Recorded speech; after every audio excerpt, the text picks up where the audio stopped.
Ele é louco por livros e literatura. E também é especialista em Machado de Assis, mais conhecido nos Estados Unidos como Machado de Assis, é verdade. E que é considerado lá no mundo inteiro como realmente um grande escritor, um grande romancista, um grande escritor. Eu vou conversar com Naylor Marques Júnior. Venha para cá.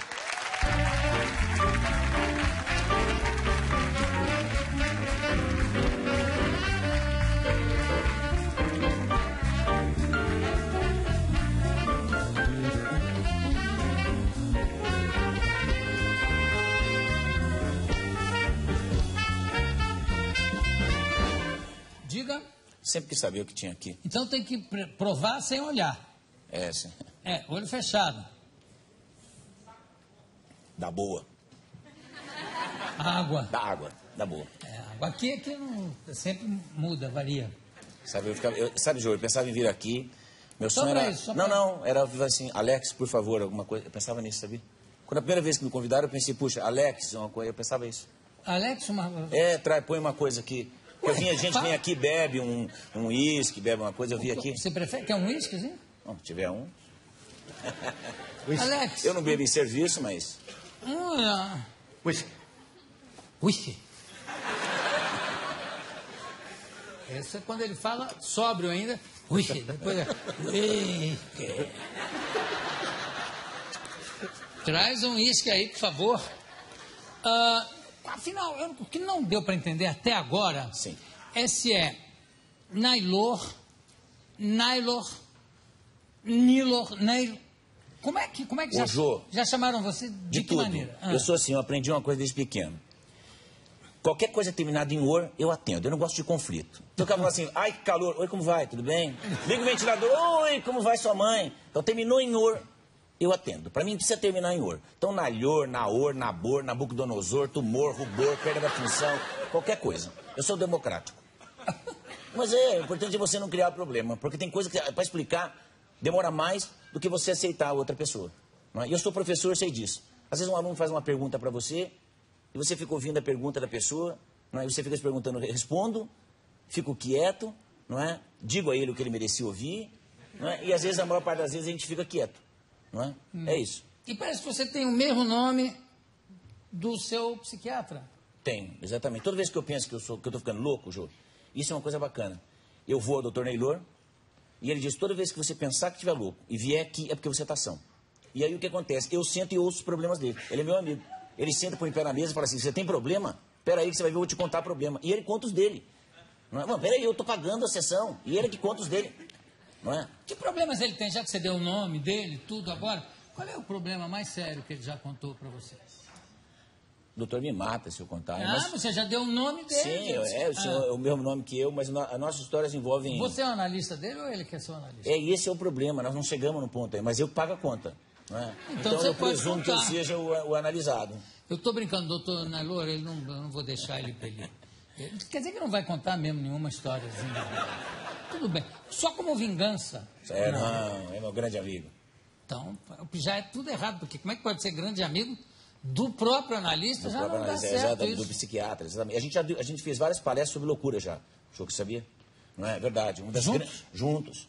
Eu escolho um escritor, falo do escritor, e ele como médico fala da patologia. A gente já fez muita coisa bacana, inclusive sobre Augusto dos Anjos, que é um escritor que eu gosto muito. Não é? Na minha casa, eu moro numa chácara, um dos jardins da minha casa chama Augusto dos Anjos. Olha. E tem um lindo tamarindeiro, que Augusto dos Anjos escrevia embaixo de um tamarindeiro. E ele é um poeta até pouco valorizado, né, no Brasil hoje. É uma espécie assim de ser gay da literatura. É uma pessoa que tem uma mística, tem uma mística em torno dele. Não é? As pessoas ame ou deixo, sabe? Augusto é assim, mas é absolutamente poderoso. Você sabe que foi um tio-avô meu, Orris Soares, que escreveu o prefácio. Ah, não? Que o Orris Soares? Meu tio-avô. Ah, não acredito nisso. Augusto dos Anjos só tinha 2 amigos, Santos Neto e Orris Soares. E eu posso contar uma historinha aqui, Jô? Você veio aqui para isso? Fantástica. Não, vou até me arrumar aqui. Quando o Augusto dos Anjos morreu, em 1914, ele morreu no dia 12 de novembro de 1914. Orris Soares, seu tio-avô e Santos Neto vinham descendo uma calçada no Rio de Janeiro e vinha Olavo Bilac. Olavo Bilac vinha subindo, claro, com estilos completamente distintos. E eles com aquela cara triste, seu tio-avô com a cara triste, e o Olavo falou assim, mas que cara é essa? Você é um cara de enterro, morreu alguém, você não ficou sabendo? Acabou de morrer Augusto dos Anjos. Mas, claro, ele não era conhecido. E o outro era Olavo Bilac, em 1914. Eles, quem? Augusto dos Anjos. Ele disse, eu não conheço. E o Jorge Soares declamou a um carneiro morto para ele. E o Olavo Bilac ouviu com uma impassibilidade assim, parnasiana. E quando terminou, ele falou assim, esse que era o poeta, já morreu tarde. E agora eu vou contar outra curiosidade. Augusto dos Anjos só publicou um livro. Hoje chama Eu e Outras Poesias. As reedições de Eu, sozinhas, são mais que todas as edições do Olavo Bilac juntas. Se você somar todas as reedições do Bilac, dão menos que Eu sozinho. Ou seja, a história... Não que eu não gosto do Bilac, amo também. Mas a história fez justiça para o Augusto dos Anjos, que era fantástico. Perfeito. Eu acho que é o primeiro, se eu não me engano, até o Ferreira Goulart, que também é um grande admirador, acha que é o primeiro poeta moderno brasileiro, né? Exatamente. Com referências como sobre a Recife, Ponte Buarque de Macedo, exatamente. Inclusive, o melhor ensaio que eu já vi escrito sobre Augusto dos Anjos foi o Goulart que escreveu. Sabe? Foi ele que divide a obra do Augusto dos Anjos em fases, não é? Que era uma coisa que até então não se fazia. Dividia a fase mais inocente, onde ele aparece ainda religioso, até a fase onde ele é absolutamente cético, que é fantástico. Vês, ninguém assistiu ao formidável enterro de tua última quimera. Somente em gratidão esta pantera foi tua companheira inseparável. Acostuma-te à lama que te espera. O homem que nessa terra miserável mora entre feras, sente a inevitável necessidade de também ser fera.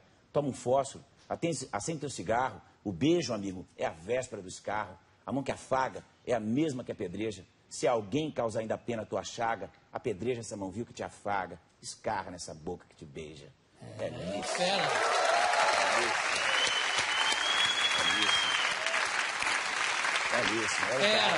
Fera. Como é que foi a sua viagem para conhecer a casa do Augusto dos Anjos? Sabe, Jô, que eu tinha 19 anos, eu fiz duas loucuras. Quer dizer, eu fiz muitas, mas loucuras contáveis. Eu tinha 19 anos, eu morava em Maringá, onde eu moro, no Paraná. Eu saí de Maringá de carona com um amigo e fui até a Paraíba. Até a Paraíba de caminhão. Eu levei 9 dias e olha, para quem gosta de spa, eu cheguei na Paraíba 9 quilos mais magro. De fome. Parava no lugar, eu tinha dinheiro, não tinha o que comprar. Não tinha. Depois eu quero contar uma história do lugar que nós paramos. Mas o fato, chegamos à casa do Augusto dos Anjos e aquilo para mim foi uma coisa. Conheci onde ele nasceu, viajar de caminhão, cozinhando para caminhoneiro. Eu ia comer cozinhando. O caminhoneiro dormia. Cozinhando, a comida do caminhoneiro. Os caminhoneiros, porque para eu pagar a viagem, né, a gente pedia carona, a gente ia cozinhando. Eu gosto de cozinhar, gosto muito de cozinhar. E eu cozinhava para o caminhoneiro enquanto ele dormia e a gente conseguiu chegar até a Paraíba, só que levou 9 dias. Hoje a gente vai um pouco mais rápido. E depois eu fui aonde ele morreu, em Leopoldina, também conhecer. Tem um pintor lá bacana que mantém a casa onde ele viveu. É fixação mesmo, adoração pelo cara. Mas aí você falou, depois eu vou contar uma história que aconteceu no caminho. Olha, Jô, que barbaridade. Você gosta de contar suas histórias boas, você é um grande contador, eu fico prestando atenção e eu acho genial. Eu paro na Bahia e estava escrito assim, no posto: pão, 20 centavos.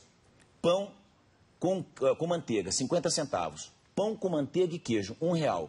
Pão sem manteiga e sem queijo, 30 centavos. Era mais caro que só pão. Então você fala assim, eu quero um pão sem nada, era mais caro, pagava 10 centavos a mais. É genial. É o Brasil, essas coisas que só tem no Brasil. E funcionava? Eu acredito que sim. Não é? Porque o cara vinha com o pão, vinha com talho, você colocava a mão no meio e ia comendo e puxando a mão. Você tinha sempre a impressão de que tinha alguma coisa ali dentro, como salsicha de cachorrão, que é sempre covarde. Você aperta, ela vai... Não é verdade, não? É difícil quando você come um cachorrão, já viu? Você come um cachorrão na esquina e a pessoa morde, é difícil que não lambe aqui, né? Aqueles guichos. As pessoas falam que não, mas quase todo mundo já fez isso.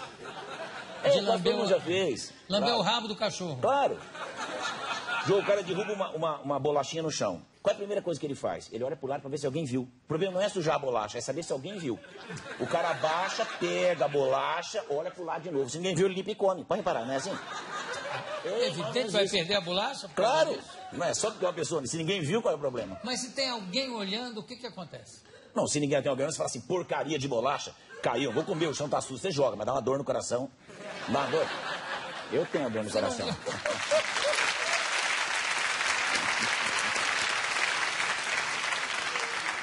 Pode botar no bolso também. Eu vou guardar para limpar lá em casa. Como é que é a sua história com o ufólogo Ademar Jevaer? Isso tudo é para a gente falar em Machado de Assis, hein? Já não chegou ainda no Machado. Porque é uma teoria de que ele não seja desse planeta também, o Machado. não é? E o Gevaer me ensinou uma coisa bacana. Quando ele falou assim, mulher feia e tal, não sei das quantas. Não existe gente feia. O Gevaer me ensinou isso. Gente que está no planeta errado. Né? No planeta da pessoa, a pessoa é bonita. Não é? Então todo mundo é bonito no seu planeta. Você tem que encontrar o planeta. Mas a pessoa errou de planeta. Mas aconteceu uma história bacana. O Gevaer é um gênio. Ele já teve aqui, mas ele é um gênio. Não é? Imagina que ele tinha 15 anos, se correspondia com a NASA, dava aulas de inglês que ele aprendeu sozinho, 15 anos. E tinha um centro de pesquisa de discos voadores. Ele é meu amigo desde a adolescência, meu amigo até hoje. Falei com ele ontem, estava no Chile. E era um gênio, ele andava, todo mundo olhava, aquele é o Gevaer, aquele, putz. E eu entrava na biblioteca, nós tínhamos uma estratégia. A gente queria arrumar uma namorada bonita, mas também inteligente. Onde a gente ia buscar? Na biblioteca. Se a gente encontrasse uma bonita lá, ela já era inteligente. Era uma estratégia, não é? Claro. E aí o que acontece? Só que todo mundo entrava com o Gevaer dava raiva, todo mundo apontava. Aquele é Gevaer, aquele é Gevaer, mas ninguém apontava para mim, a não ser como ponto de referência. Ficava assim, aquele é o Gevaer. O cara fala, qual? Tá vendo aquele idiota de óculos? Do lado dele é o Gevaer. Quer dizer, eu era o idiota de óculos. Falei, eu também quero que as pessoas apontem para mim. Aí veja como uma mentira bem contada é uma coisa boa. Eu fui a chefe da biblioteca e disse, eu vou fazer alguma coisa. O que eu vou fazer? Acho que eu vou dar aula. Não é? Mas vou dar aula de quê? Eu sempre fui um leitor muito grande. Né? Eu fui alfabetizado com 4 anos, meu irmão mais velho. E aí o que acontece? Eu vou dar aula de matemática e gramática, são coisas que impressionam até hoje. Se você sabe matemática ou gramática, todo mundo acha que você é o cara. Né? Claro. Matemática eu não sabia, não sei. Mas gramática eu já tinha uma noção, falei, eu vou dar aula. Fui lá e falei, se alguém procurar aula de gramática, pode me indicar. Eu, 14 anos. Ela olhou e falou assim, o quê? Você dá aula de gramática, Nailor? Eu já, eu faço o que eu posso. E aí o que acontece? Ela falou, quantos anos você tem? Eu falei, 14. Ela falou, que lindo. 14 anos já dá aula de gramática. Eu já cresci. Sentei, mas a partir desse dia comecei a estudar uma gramática do professor Idebrando. Estudar. Você não sabia nada de gramática? Não, sabia, mas não para ensinar. Não é? Sim. Porque saber uma coisa e ensinar é outra coisa. Ju. Sabe que uma coisa é... Vou tomar um uísque aqui para poder ensinar. Ô, Alex, você deixou o uísque aqui. É para o senhor. Mas eu não pedi o uísque. Ah, não? Mas foi gentileza minha. Eu pedi para ele. Por não beber sozinho. Na hora. Foi só uma gentileza minha, senhor. Desculpa. E outra coisa. Alex...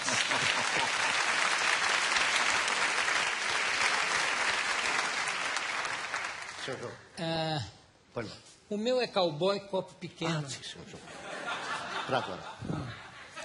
Bom, desculpa. E aí, não, fantástico. Essa grosseria do... Não, fantástico. Eu já trouxe meu uísque, fantástico. E aí? E aí, Jô, eu comecei a estudar a gramática, almoçar, jantar. Um dia eu estou sentado na biblioteca, aparece uma garota. Diz assim, você que é o Nailor? Eu falei, eu mesmo. Eu sempre respondo assim, eu mesmo. O professor, quando ela falou o professor, bateu um frio. Eu me arrumei, já mudei a voz assim, eu mesmo, não é? Aí ela disse, eu preciso de aula particular, você pode me ajudar? Falei, putz, eu não sabia o quê? Falei, poder eu posso, mas agora eu não posso, porque eu estou ocupado, tenho um aluno daqui a pouco, não tinha nenhum, não é? Ela falou assim, eu tenho, quando é a sua prova? Era uma segunda-feira, minha prova é na sexta. Falei, espera um minuto que eu vou ler minha agenda. Catei um caderno, vazio, tão vazio que ele fazia barulho. Mas impressiona a atitude. Olhei e falei, quarta-feira, olha a precisão, quarta-feira, 4 horas da tarde, eu tenho horário vago. Ela falou, quanto você cobra? Eu falei, eu cobro 5 dinheiros. Ela falou, qual é o assunto? Sei lá, colocação pronominal, não sei. Eu falei, tá bom, eu vou à sua casa. Você vai à minha casa? Claro, eu atendo em domicílio. Em domicílio, meus amigos. Eu atendo em domicílio, e aí o que acontece? E aí fui à casa dela. E eu era magro. Meu apelido ele o vento levou, se eu falar mais nada. Era só um palito de sorvete, uma cabeça e um óculos. Não é? Eu chego à casa da garota, a mãe olha pra mim e fala assim, sabe quando ela dá uma olhada assim? Falou, você é o? Falei, o professor. Ela olhou pra mim e falou, você, palito de sorvete? Você é o professor de gramática? E eu falei, eu mesmo. Sabe aquela mãe que xinga a filha na frente dos outros? Maria, sua vagabunda, sua burra, eu pago escola pra você e desgraçou a menina. Sabe? Aqui provavelmente não tem, mas lá na minha cidade tem. E desgraçou a garota demais. Aí eu cresci, né? Entrei e já falei, ouça os conselhos de sua mãe, garotinha. É o cara. Não é? Aí já ganhou. Ganhei. Sabe, quando terminou a aula, ela falou assim, agora eu aprendi. Se minha professora tivesse me ensinado assim, eu tinha aprendido. Eu falei, que nem eu sabia o que eu tinha feito. O fato é que eu voltei na quinta... E a mãe?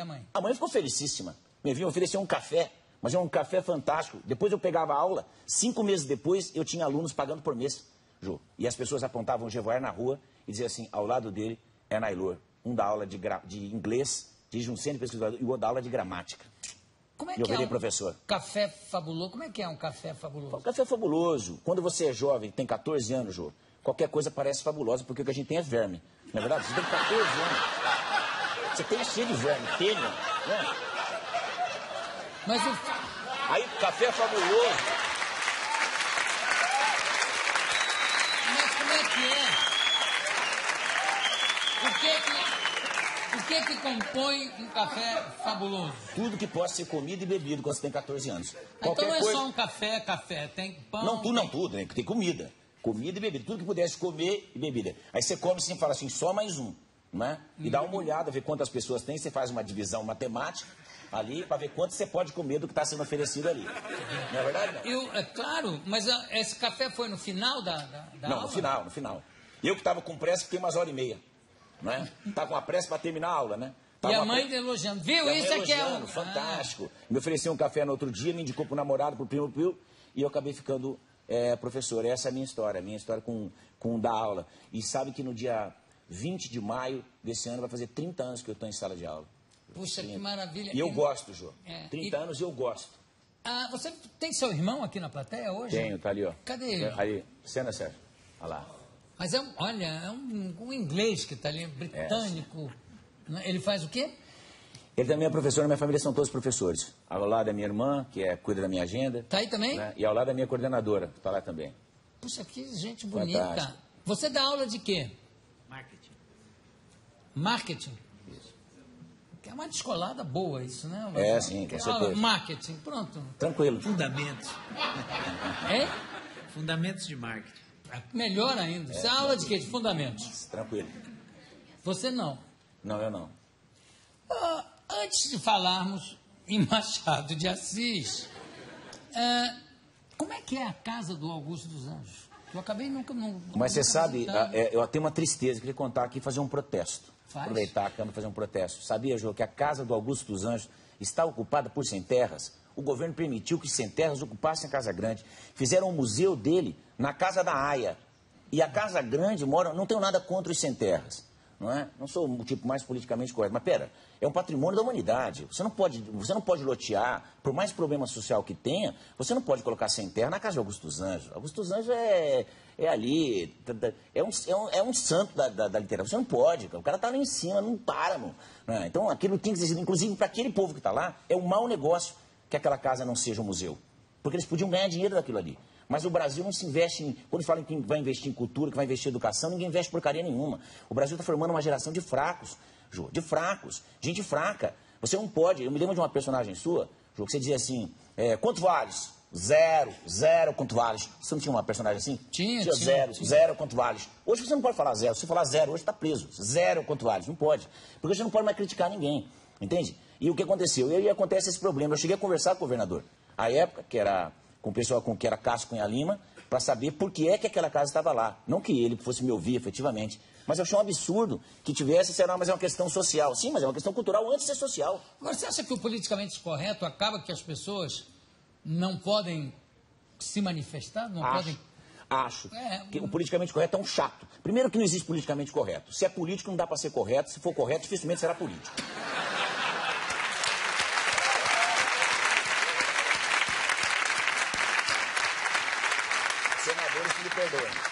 Eu, como humorista, como comediante, sou frontalmente contra essa atitude do politicamente correto. É muito chato. Primeiro que é hipócrita, mentirosa. É mentirosa, né? Falsa. E forma gente fraca. É verdade. Forma gente fraca. As cotas, quando você cria uma cota, que agora o Supremo aprovou, o que você está dizendo? Eu rebaixo o nível para colocar as pessoas ali. Não estou falando de negros, nem de pobres, nem de nada, não. Estou dizendo o seguinte, o que a gente precisa você tem uma proteção até um tanto, mas não engrossar a escola. Eu vou falar uma coisa, talvez as pessoas me odeiem. A universidade não é para todo mundo. Tem gente que não aguenta aquilo. A universidade tem que dar um tranco no povo. Aço é forjado no ferro, o aço é forjado no fogo, é na martelada. E acadêmicos é assim, os americanos não têm. Harvard não tem 19 prêmios Nobel porque eles tratam que brincam as pessoas, porque facilitam a vida das pessoas. Mas se você quer ficar aqui, você tem que ser bom. Não é? Você tem que ser bom. Educação é assim. Nós não vamos construir uma grande nação. Nós temos que construir economicamente, mas educacionalmente não, porque fica protegendo, fingindo que o fraco não existe. Quando na verdade existe gente fraca e gente forte. não é? E tem coisa que não é pra gente fraca. Mas o fraco pode ficar forte. Pode ficar, mas o que acontece? Não protegendo. Proteção demais te protege. Como é que você falando nisso, em fraco, forte, em aprender, qual é o seu sistema para ensinar coisas complicadas como se fossem fáceis? Olha, ô Ju, eu posso usar um papel e levantar? Posso levantar e Pode, usar um papel? tudo, Então tudo. Eu posso usar a plateia com meus alunos? Pode. Posso E o usar? papel como é que é? Um papel em branco e uma... Isso, tá bom. Caneta? É, uma caneta aqui. Tem que apertar aí, pronto. Isso. Ok. Vou fazer uma pergunta, são todos meus alunos. Vou fazer uma pergunta para vocês aqui, independente do que vocês fizerem, eu quero que vocês respondam sim. Não é para ser criativo.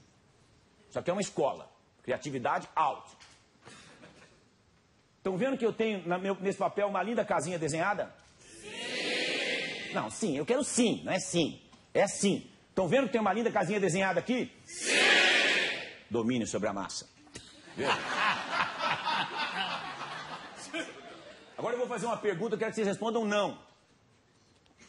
Estão vendo que eu tenho uma linda casinha desenhada nesse papel? Não! Olha só, Jô. Isso vale para os professores. 95% das perguntas que um professor faz tem respostas óbvias. O problema é que o aluno, no afã de querer responder uma coisa genial, ele não responde. E ele queria o óbvio. Então, se eu perguntasse a eles, eu não vou perguntar, mas se eu perguntasse, por que que viam antes e não estão vendo agora? A resposta é óbvia, porque eu dobrei o papel.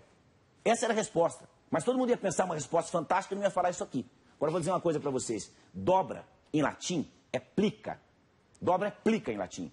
Quando eu era pequeno, eu via para a escola, as meninas iam para a escola com uma saia toda dobradinha. Lembram disso ou não? Como é que chama aquela saia? Plissada. Saia plissada. Por quê? Porque plica, em latim, é dobra. Ou seja, ceia de dobrinhas, dobradinha. Ora, o que eu fiz? Antes vocês viam, agora não vem. Porque eu coloquei dobras nesse papel. Eu compliquei.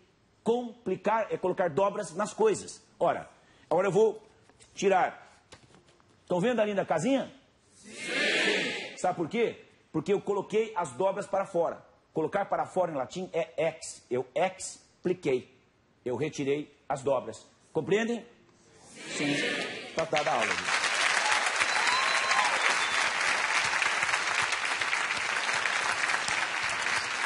Bravo!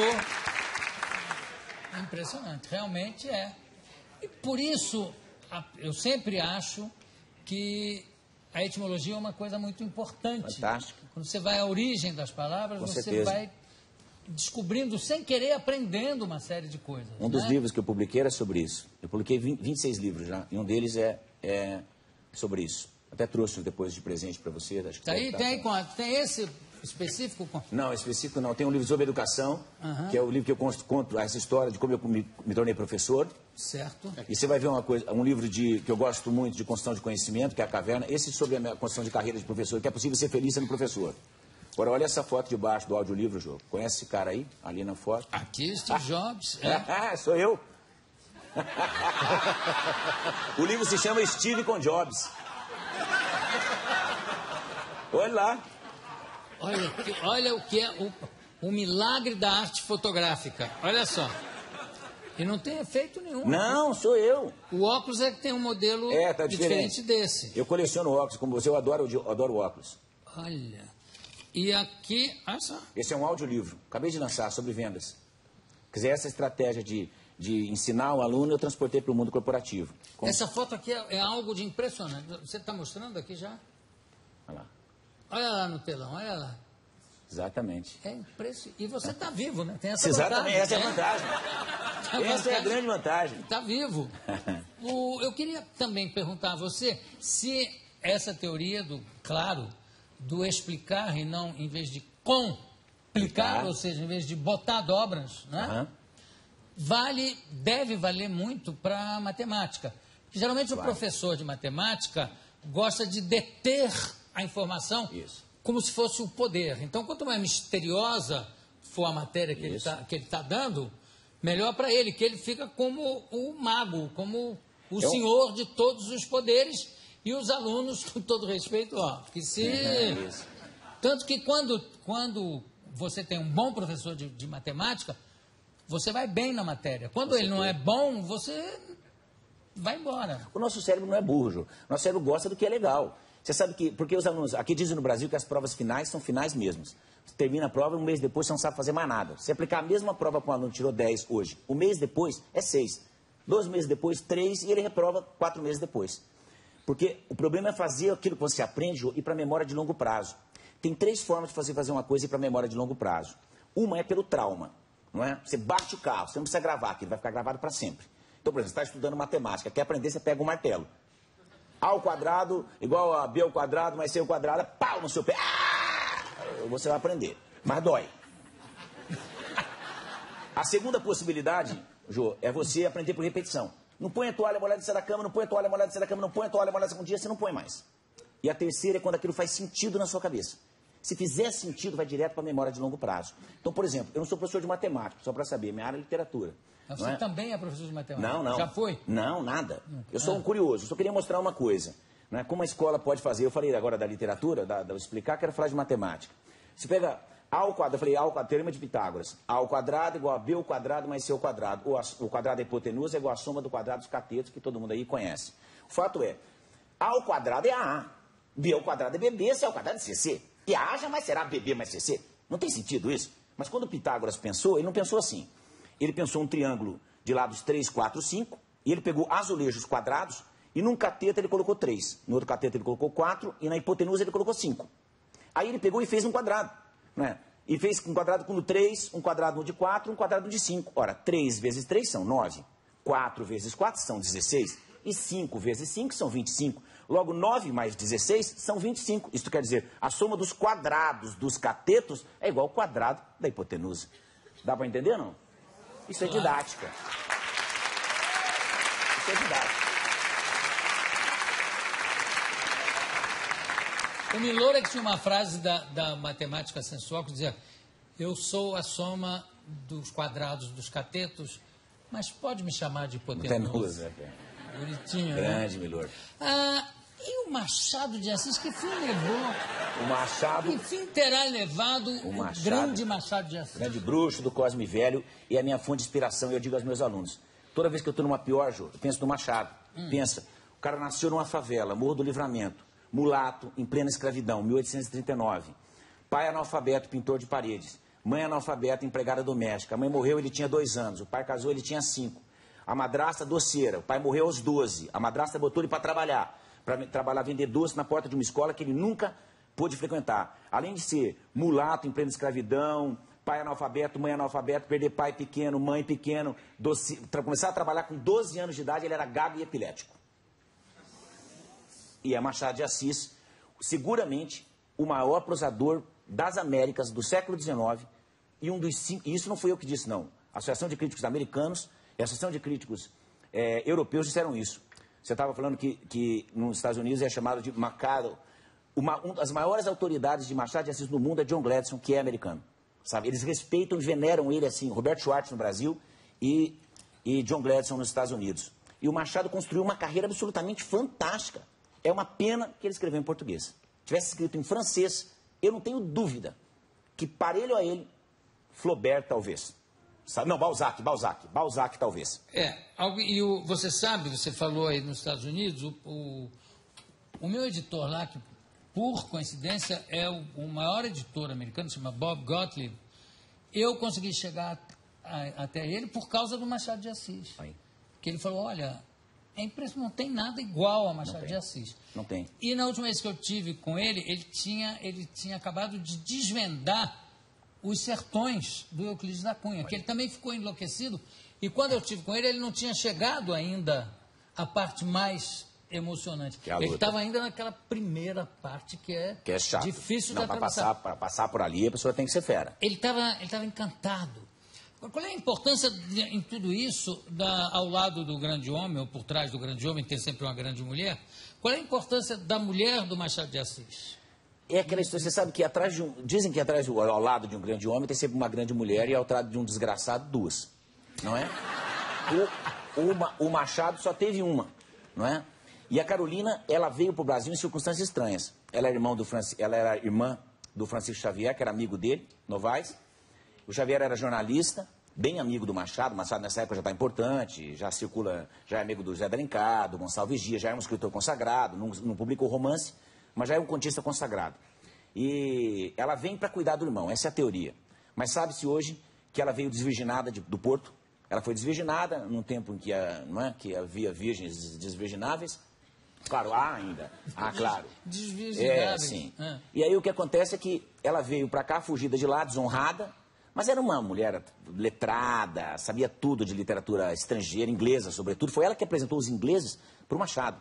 Né? Aí ela vem para cá, conhece o irmão conhece o Machado, circula. Foi a primeira grande feminista, todo mundo fala que é a Pagu, mas não é não. É a Carolina mesmo. Ela conhece o Machado, o Francisco Xavier morre, 3 meses depois ela se casa com o Machado, e é um casamento maravilhoso de 34 anos. O Machado que prega nas suas obras realistas que o amor não existia, morreu de amor. Né? E morrer de amor é uma coisa assim, fantástica. Então, e ela contribuiu, a Carolina contribuiu para isso, inclusive porque ele começa a escrever romances românticos. Né? Ressurreição, A Mão e a Luva, Helena, Yaya Garcia. E quando ele já estava perto dos 40 anos, naquele tempo 40 anos era uma idade de morrer. Né? No século XIX já tinha que morrer. Não é? E o fato é que ela dizia assim, ele, você pensou que você não acredita no romantismo? No seu romantismo não tem romances açucarados, não tem índios, não tem sertanejo, você nunca será José de Alencar. Porque ele não crê, ele crê nisso e você não. Você quer morrer e ser lembrado por Yaya Garcia? Por A Mão e a Luva? Por Ressurreição? Não é? Não é que o cara cai doente, Jô? Olha que é praga de mulher. Não é? Eu tenho medo, não é verdade? Aí ele falou assim, não é que você caiu doente se você morrer. Ele tem pneumonia. Ele vai para Friburgo se tratar, quando ele volta com rascunho de Memórias Póstumas de Brás Cubas. É uma Que é uma maravilha. Ele dá, ela lê e fala assim, isso é você. Você vai mudar completamente a história da sua vida. E ele mudou não só a dele, como de toda a literatura brasileira. Eu acho que ele devia ser proibido nos colégios, porque o negócio de você forçar a ler Machado de Assis, ou forçar a ler qualquer coisa, é um inferno. É um disparate, exatamente. Porque os nossos meninos não estão preparados efetivamente para aquele tipo de linguagem, para aquele tipo de sutileza. Dizem que o Machado fez humor inglês. O que é humor inglês? É uma piada que já vem rida. É tão boa que já vem rida a piada. O cara faz tanto esforço para entender a piada que quando ele entende, ele não tem mais força para rir. Não é? É verdade. Vamos ver as fotografias que temos aqui? Ai, que mulher bonita. É, muito bonita. Linda. Carolina era uma mulher linda. Nós estamos falando de uma mulher do século XIX. Não é? Você vê que ela é encantada. Hoje, para os padrões de hoje, ela é uma mulher bonita. É, claro. Não é? Claro. E o Machado, elegantérrimo, né? Funcionário público, sentado. Agora, temos outras fotos do Machado aqui, vamos ver rapidinho. Sim. Aqui já é... Veja que nessa foto, bem mulato.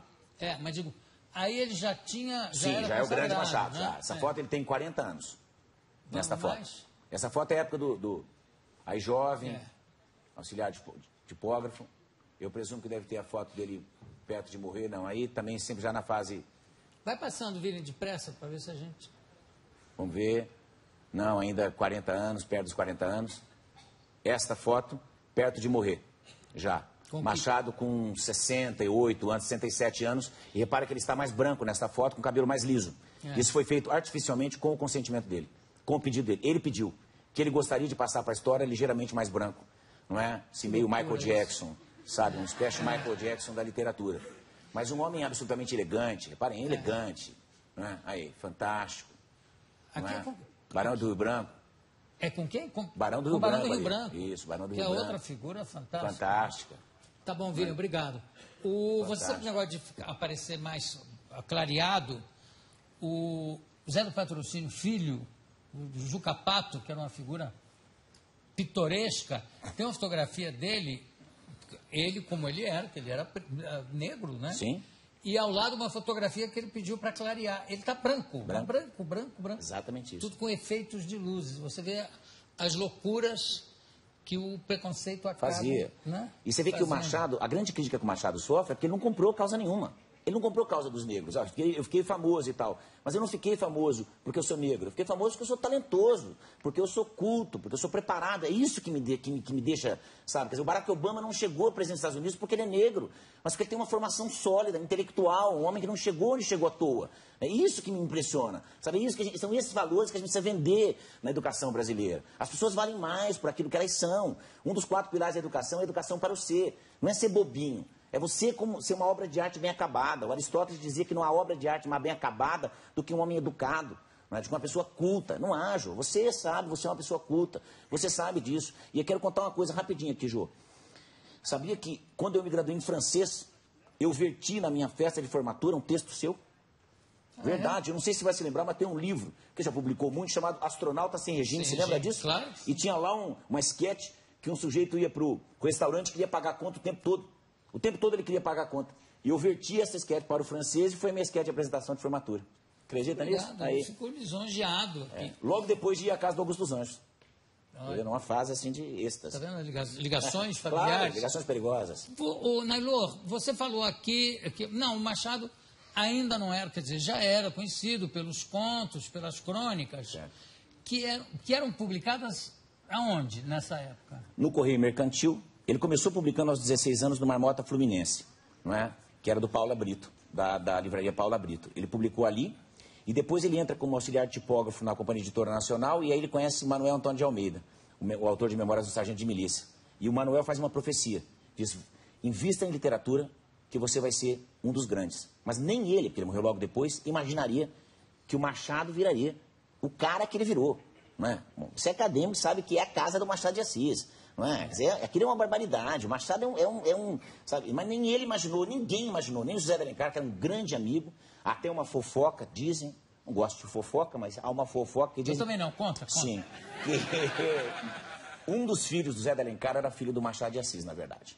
Ah, é? Dizem que o romance Dom Casmurro tem este buchichozinho por trás. Porque o Machado protegia um dos filhos do Alencar, criou como sobrinho e fez dele ministro, entrou no Ministério de Relações Exteriores por apoio do Machado de Assis e ele escolheu aquele garoto em especial.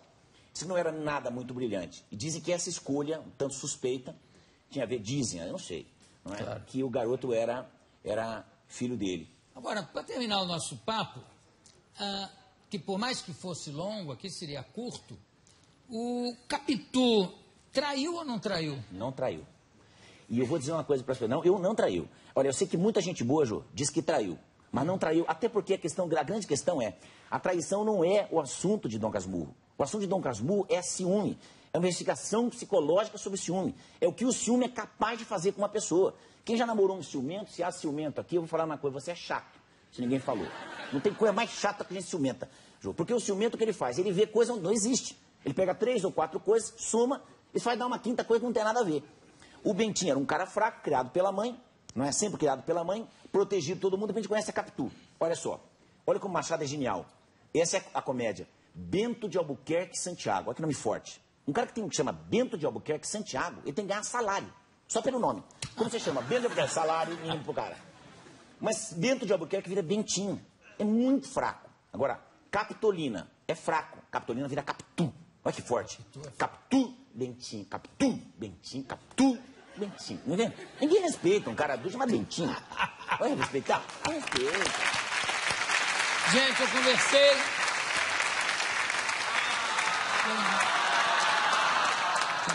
Também. Nailor Marques Júnior. Parabéns. Muito obrigado pela sua presença Eu aqui que adorei. no nosso programa, que enriqueceu o programa de uma forma absoluta.